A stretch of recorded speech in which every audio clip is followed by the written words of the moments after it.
নমস্কার বন্ধুরা, এখনই যদি আপনি যুবসাথী প্রকল্পে আবেদন করতে চান তাহলে এই ভিডিওটা আপনার জন্য শকিং হতে চলেছে। কারণ এখন আবেদন করা যাবে কি না, বিডিও অফিসে গিয়ে ফর্ম জমা দিলে হবে, পরিচিত লোক থাকলে কি ডেটা এন্ট্রি করে নেওয়া যাবে, আজকে আমি সব প্রশ্নের ক্লিয়ার এবং বাস্তব উত্তর দিতে চলেছি। তাই ভিডিওটি একদম শেষ পর্যন্ত দেখবেন, না হলে বড় ভুল করে ফেলতে পারেন। নমস্কার বন্ধুরা, আপনারা দেখছেন আপনাদের প্রিয় চ্যানেল মিস্টার সেলফ স্টাডি, যেখানে আমি প্রত্যেকদিন সরকারি প্রকল্পের একদম সঠিক এবং আপডেট তথ্য নিয়ে আপনাদের সামনে তুলে ধরি। ভিডিওটি ভালো লাগলে অবশ্যই একটি লাইক করবেন এবং যারা চ্যানেলে নতুন আছেন তারা চ্যানেলটিকে সাবস্ক্রাইব করে পাশে যে বেল আইকন রয়েছে সেটা ক্লিক করে রাখবেন। তো চলুন সময় না নষ্ট করে ভিডিওটি শুরু করা যাক। তো বন্ধুরা, অনেকেই আমাকে কমেন্ট করেছেন, দাদা আমি তখন আবেদন করতে পারিনি, এখন কি করা যাবে? আরেকটি প্রশ্ন, বিডিও অফিসে কি ফর্ম জমা দিলেই হবে? পরিচিত কেউ আছে যার বা ওর মাধ্যমে ডেটা এন্ট্রি করে নেওয়া সম্ভব? আজ সব ব্যাপারটা ক্লিয়ার করে দিচ্ছি।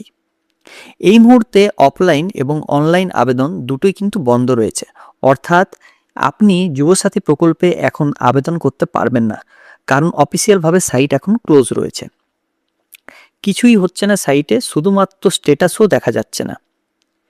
একটা বড় কারণ আমি বলে দিচ্ছি, অনেকেই ভেবেছিলেন যুবশ্রী বা বেকার ভাতা পাচ্ছি, আবার কি যুবসাথীতে আবেদন করলে যদি দুটোই বন্ধ হয়ে যায়, এই ভয়ের কারণে অনেকে আবেদন করেননি। কিন্তু এখন দেখছেন পাশের বাড়ির লোকটা টাকা পেয়ে যাচ্ছে, তখন মনে হচ্ছে আমি করলে ভালো হতো। অনেকেই ভাবছেন বিডিও অফিসে গিয়ে ফর্ম দিলে নিয়ে নেব, চেনা জানা থাকলে ডেটা এন্ট্রি করে দেবে। সরাসরি উত্তর আপনাদেরকে দিচ্ছি না, এটা কিন্তু সম্ভব নয়, কারণ সব আবেদন নির্দিষ্ট সময়ে নেওয়া হয়েছে। প্রত্যেকটি ফর্মের একটি অ্যাপ্লিকেশন আইডি বা একনলেজমেন্ট নাম্বার লাগে, সেইগুলো স্লটগুলো ইতিমধ্যেই পূরণ হয়ে গেছে, এখন আর নতুন করে কোনো আইডি জেনারেট করা সম্ভব নয়। অনেকেই বলছেন আমরা স্লিপ পাইনি বা নাম্বার ফাঁকা আছে, এটা নিয়ে কিন্তু চিন্তা করার কিছু কারণ নেই, কারণ ভিড় বেশি থাকার কারণে অনেক জায়গায় নাম্বার লেখা হয়নি বা নাম্বার ফেলতে পারেনি বা নাম্বার জেনারেট করা সম্ভব হয়নি সেই মুহূর্তে। কিন্তু আপনার ফর্ম জমা হয়েছে মানে আপনার ডেটা রেকর্ড রয়েছে, তাই টাকা পাওয়ার ক্ষেত্রে এটি কোনো সমস্যা হবে না। একটা প্রশ্ন হচ্ছে, কারা টাকা পাচ্ছেন? যারা সঠিকভাবে ফর্ম ফিল আপ করেছেন, যাদের ব্যাংক ও ডকুমেন্ট একদম 100% সঠিক রয়েছে, তারা ইতিমধ্যেই টাকা পেয়েছেন বা পাবেন, এটা কিন্তু 100%। ভুল থাকলে কি হবে?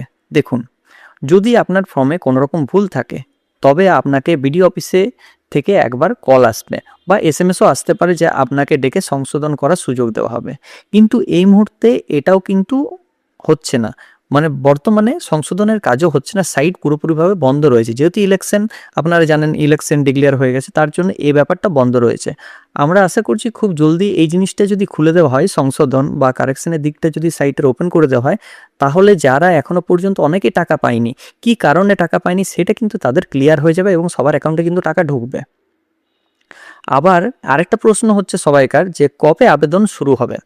দেখুন, এখনো পর্যন্ত কোনো অফিসিয়াল তারিখ ঘোষণা হয়নি, কিন্তু সম্ভাবনা কি, যখন দুয়ারে সরকার ক্যাম্প আবার শুরু হবে তখনই নতুন করে আবেদন নেওয়া হবে, যেমন লক্ষ্মীর ভাণ্ডার, স্বাস্থ্যসাথী এবং অন্যান্য প্রকল্পসমূহ সবই ক্যাম্পের মাধ্যমে হয়।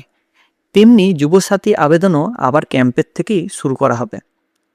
এবার প্রশ্ন হচ্ছে, আপনার এখন কি করা উচিত?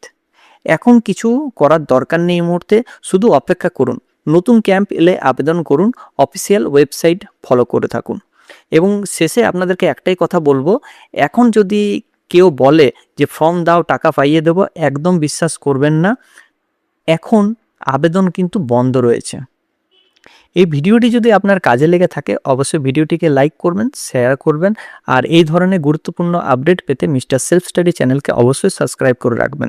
আপনার কোনো প্রশ্ন থাকলে অবশ্যই সেটা কমেন্ট বক্সে লিখে জানাবেন। আমি আবার আসবো নতুন কোনো আপডেট নিয়ে, ততক্ষণ সবাই ভালো থাকবেন, সুস্থ থাকবেন। ধন্যবাদ। আশা করছি এই ভিডিওটা আমাদের ভালো লেগেছে। যদি ভালো লেগে থাকে অবশ্যই চ্যানেলটিকে লাইক, কমেন্ট এবং সাবস্ক্রাইব করবেন এবং পাশে যে বেল আইকন রয়েছে সেটাকে ক্লিক করবেন নিয়মিত সবার প্রথম সঠিক আপডেট পাওয়ার জন্য। সো থ্যাংক ইউ, ধন্যবাদ এই ভিডিওটা শেষ অবধি দেখার জন্য।